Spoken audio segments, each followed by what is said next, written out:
Good morning, everybody. Let me first to thanks the Association Colombiana of Nuclear Medicine and Molecular Imaging, and especially Dr. Sandra Caro for the invitation. I'm very happy and very honored to be with you for this Congress symposia on thyroid cancer. So the title, As Seen at Me, is very challenging. So non-histological factors to inform radioiodine therapy in DTC patients. These are my disclosures. And this is a archetypal image that shows us our first and up to now best magic bullet, iodine 131, with its effects that allow us to treat efficiently and effectively differentiated thyroid cancer. When radioiodine jumped on the stage, it showed dramatic effects in terms of reduction of overall survival of thyroid cancer patients. Of course, it should be noted that the casuistic at that time was different from cases we encounter today in our practice, but again is a proof of concept of the great efficacy of radioiodine on thyroid cancer tumor cells. For this reason, for a long time, radioiodine therapy was prescribed to almost all patients operated on for differentiated thyroid carcinoma.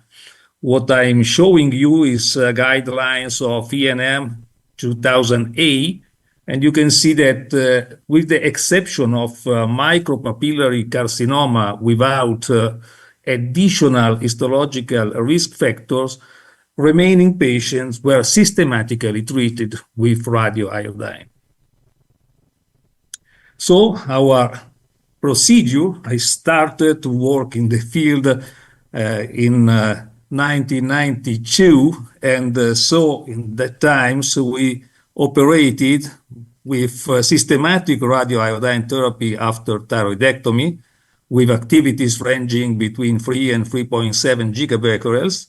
We obtained a post-treatment full body scan and stimulated pre-ablation thyroglobulin, used this information to modulate follow-up.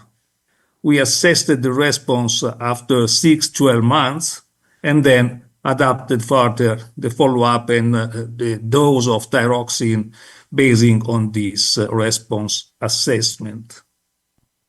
This was highly effective. Most patients were cured with no further relapses of disease, but times changed, and in 2009, and especially in 2015, the American Thyroid Association produced new guidelines introducing or better refining the concept of risk stratification. This is the well-known hierarchical factors that define low, intermediate, and high-risk patients, and radioiodine administration was linked to this classification, and so low-risk patients had no further recommendation for systematic radioiodine administration. Patients at high risk were recommended to receive radioiodine on a systematic basis, while patients with intermediate risk DTC had the recommendation or suggestion to receive radioiodine case by case. There are, however, some limits in histological risk stratification that need to be taken into account. For example, standardization. So the report from pathologists, I don't know the situation in Colombia, but in general, the report of pathologists is not yet well standardized, as, for example, is for breast cancer and other cancers. And this, of course, introduces variability. In Switzerland, we produced a document, multidisciplinary document, to inform radioiodine administration in low-risk DTC patients. And pathologists that were included in our group pushed a lot toward a standardized pathological report. This was the proposal of our group.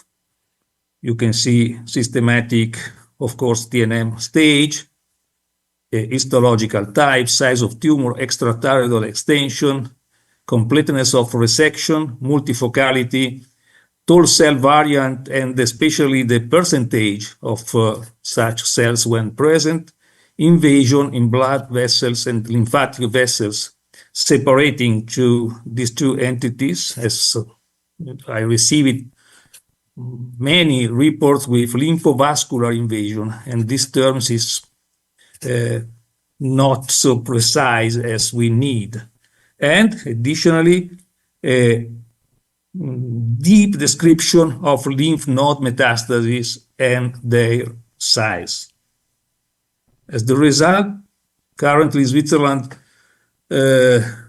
reports are more homogeneous. This is a case I received just a few days ago, apart from the single case that is particular, but you can see here that our pathologists follow this concept and provide us focality, location, size, mitotic activity, growth pattern, vascular invasion, necrosis, extrathyroid extension, margins of resection, coexisting pathologies, and they also perform a reflex test by evaluating immunohistochemistry for BRAF mutations.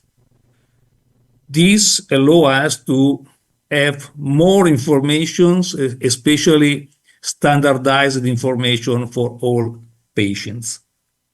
Anyway, even in this scenario, it is important to note that lymph nodes are still a great variable, as I think we can discuss, but I think that having a PN0 with no lymph nodes on one lymph node resected is different from having 0 lymph nodes out of 12 lymph nodes resected.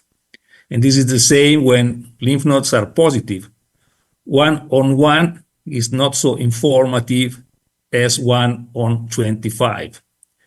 And additionally, today, central neck dissection, prophylactic central neck dissection, is not performed and is not recommended in most patients, and especially those with T1, T2 cancers. Another unmet need is how to have some information about distant metastasis. This is possible with extra histological factors alone. Recognizing these problems, some years ago, we as ENM, American Thyroid Association, Society of Nuclear Medicine, Molecular Imaging, and European Thyroid Association decided to have a meeting in order to discuss, how to better inform radioiodine therapy.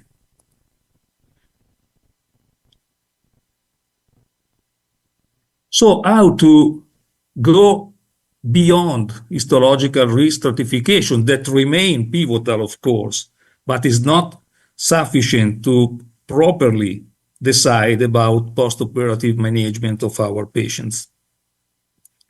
First of all, it is necessary to better define the aim of our actions.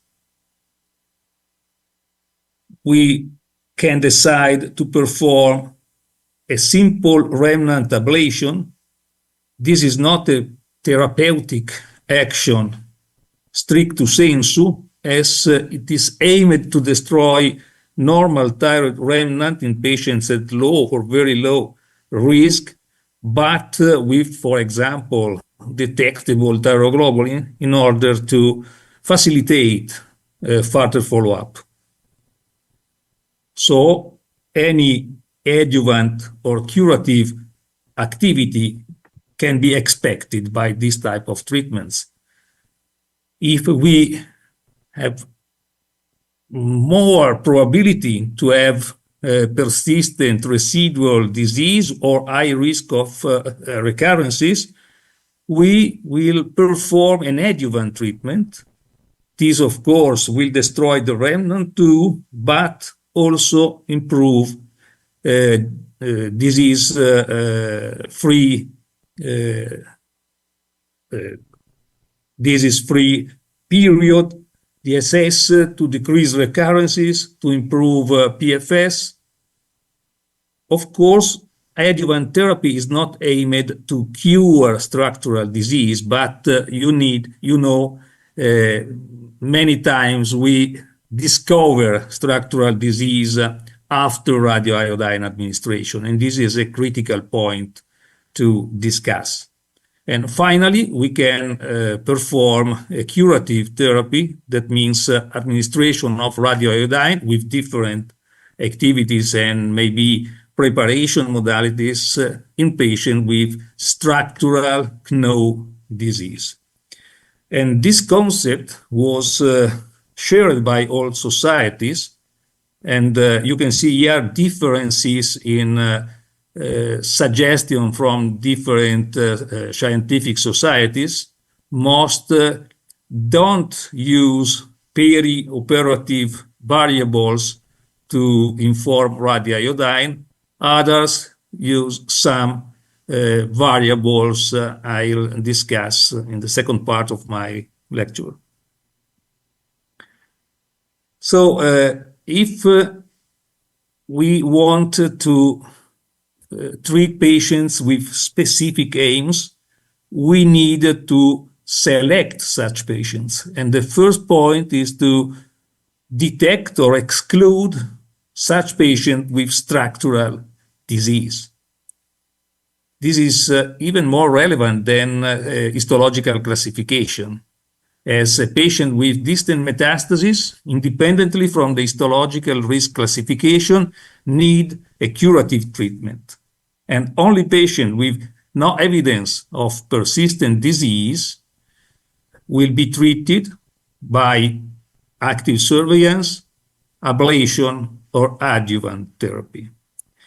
This concept is logical, but it's not so easy up to now to define such conditions. First of all, our instruments are basically neck ultrasonography, iodine radioisotope scanning, and serum thyroglobulin.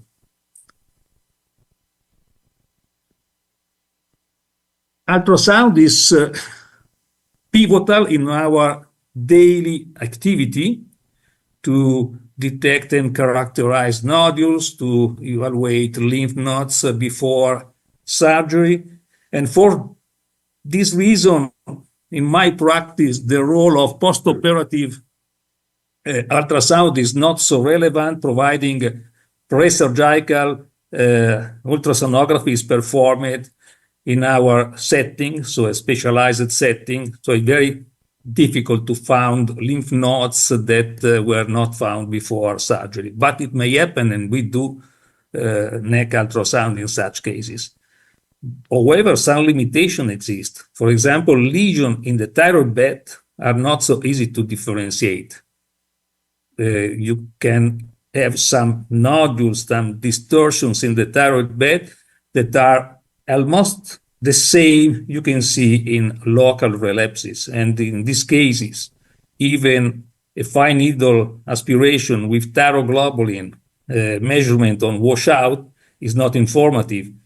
We have positive thyroglobulin in relapse as well as in normal remnant that is, of course, thyroglobulin producing.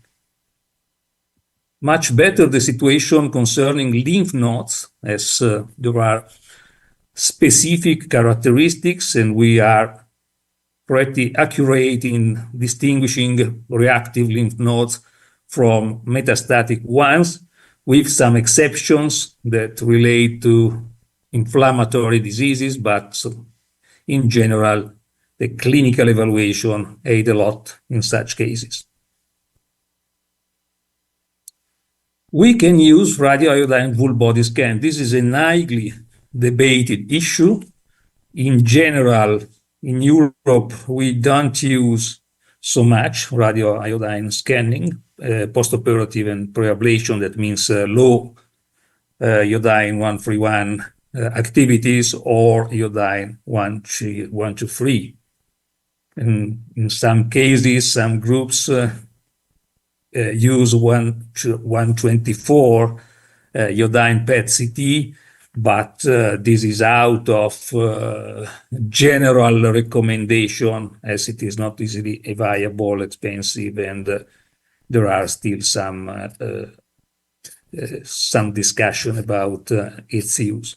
Vice versa, in the United States and in English-speaking countries in general, the use of radioiodine scanning is favored.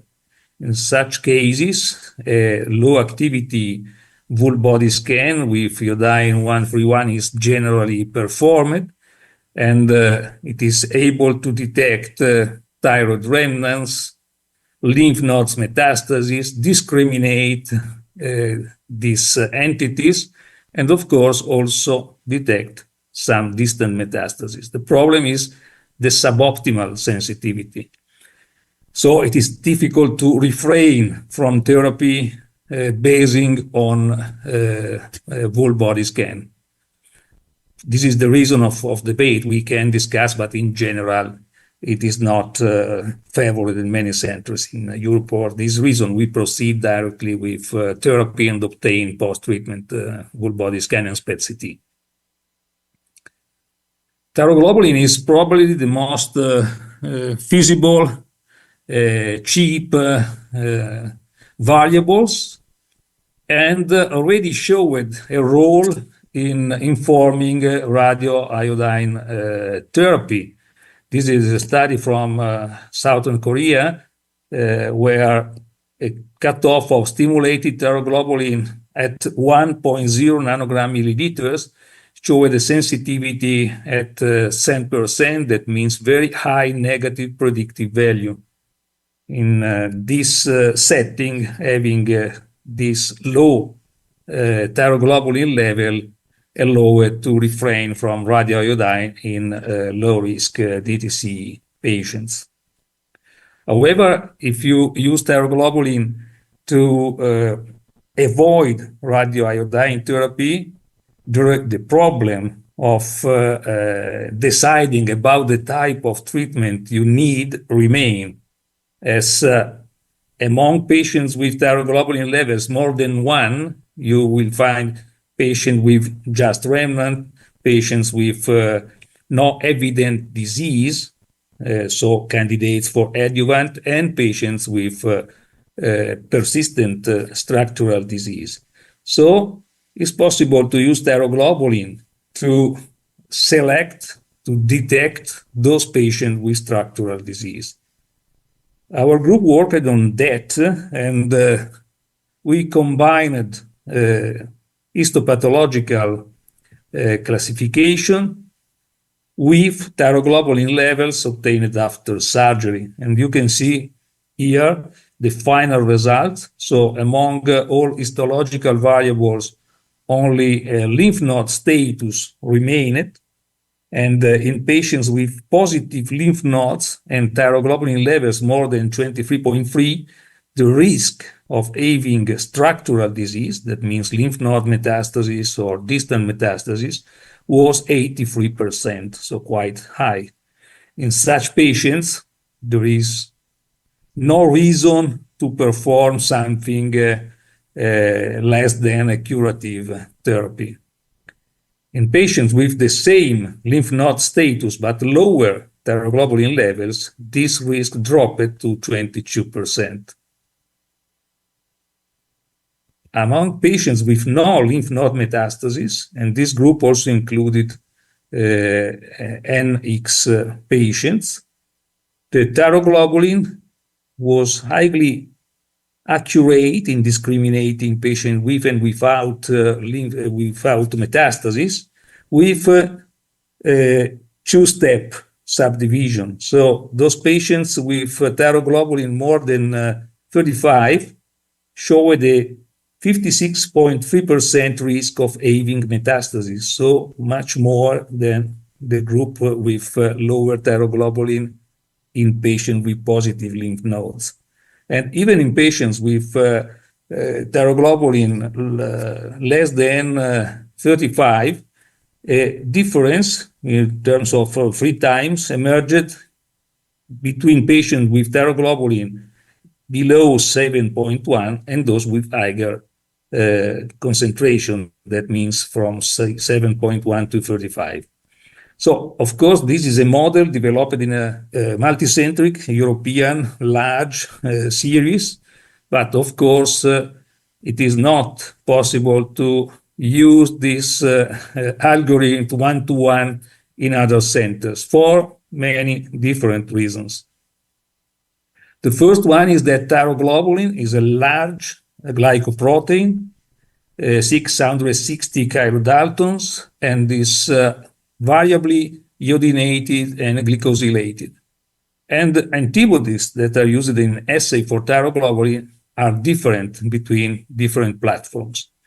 The results you can see on your right side is that not all assay measure thyroglobulin equally. And so it is not possible to compare results obtaining in different settings.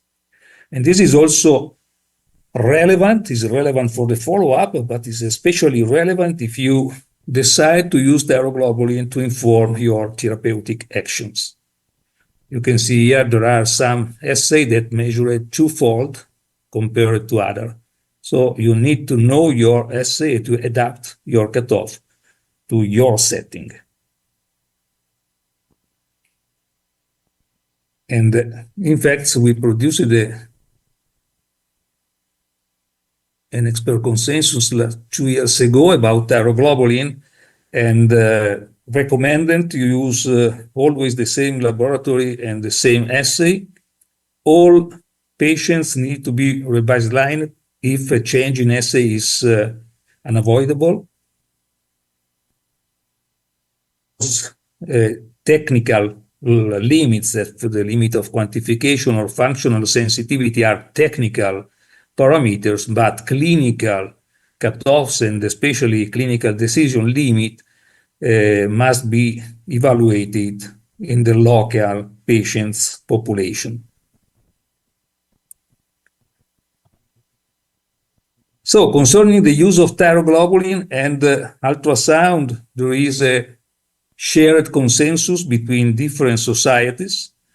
Remain different the approach to radioiodine scanning. But in general, we need to take into account that it is not possible today to recommend a precise algorithm with precise cutoffs and threshold due to this variability. This don't mean, in my opinion, that we cannot adopt such post-operative assessment, but we are required to adapt, to personalize, to tailor such approach in our setting. This was also the conclusion of the so-called Martinique meeting.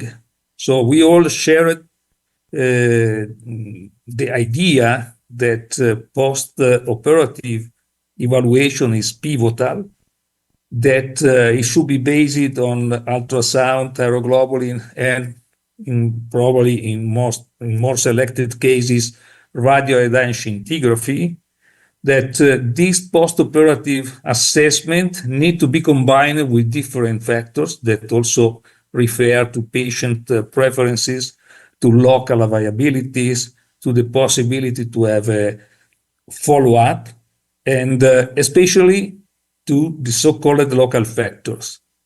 So locally, the expertise and preference of local team dictate the strategy. only local team know what is the availability and the quality of pre and post-operative ultrasound, of the radioiodine imaging, of the laboratory medicine, and most relevant, the experience of thyroid surgeons. This largely influences, for example, the number of procedures for ablation. If you have a very skilled surgeon, the thyroglobulin drop to less than 0.2 after surgery in a low-risk DTC, I fully agree with refraining from radioiodine. But if in a patient with a low-risk DTC, your thyroglobulin is 5 or 6 or 7, there are two problems. One is that you cannot distinguish between the remnant, the TG produced by the remnant or by the metastasis. And the second, that is not trivial in my opinion, and it is embedded in the multi-factors decision, is that having a thyroglobulin that is not perfectly below the threshold induce a lot of problems in our patients. They look on internet, they know, and so when the thyroglobulin is 0.4 instead of less than 0.2, for us it's not a problem, of course, but it is for patients. So this is also a point to take into account. And the conclusion of my presentation is exactly this. So we have some instruments. We cannot, at a national or international level, recommend precise modalities. For example, radioiodine scintigraphies are performed in many different manners, and so standardization is also needed in our home. But these don't mean these procedures are not useful. In the end of local teams that know exactly the situation, the quality, the viability of different procedures, it is possible to tailor therapies and ameliorate patients' outcome and also save some patients from unuseful procedures. What we expect is more precise guidance without cutoff and thresholds provided. This is a great problem in many endocrinological diseases, as hormones or markers as thyroglobulin are a little bit difficult to measure, and so the quality of your laboratory is pivotal in this sense. So I thank you very much for the invitation, for the participation, and I am available for a discussion if it is in the program. Thank you.